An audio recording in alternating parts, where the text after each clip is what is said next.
విఘ్నేశ్వరుణ్ణి పొద్దున్నే ఒక్కసారి చూసి నమస్కారం చేస్తే చాలు. అది లోకంలో ఎక్కడా లేని విశేషం. ఒక్కసారి ఆయన ముఖం వంక చూసి నమస్కారం చేసి 16 నామములు ఉన్న శ్లోకం చెప్పి బయటికి వెడితే చాలు విజయం సిద్ధిస్తుంది అని. రెండవది ఆయన యొక్క అపారమైన కరుణ. ఇంకా అంతా ఇంత కరుణ కాదు విఘ్నేశ్వరుడిది. ఆయన క్షమించినంత తొందరగా ఎవ్వరూ క్షమించరు.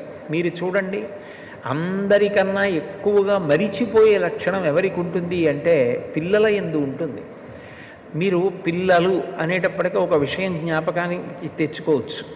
పెద్దవాళ్ళు ఏదైనా తింటున్నారనుకోండి, ఎవరో పెద్దలు వచ్చారు ఇంటికి, ఇంట్లో భోజనమో పలహారమో చేస్తున్న పెద్ద ఆయన ఆ పళ్ళెం పట్టుకునో లేకపోతే చేతిలో ఏ ఉండ్రాయో కుడుమో పట్టుకుని తింటూ వీధిలోకి వెళ్ళి స్వాగతం పలకడం. ఆ పళ్ళెం లోపల పెట్టి తాను పెడతాడు.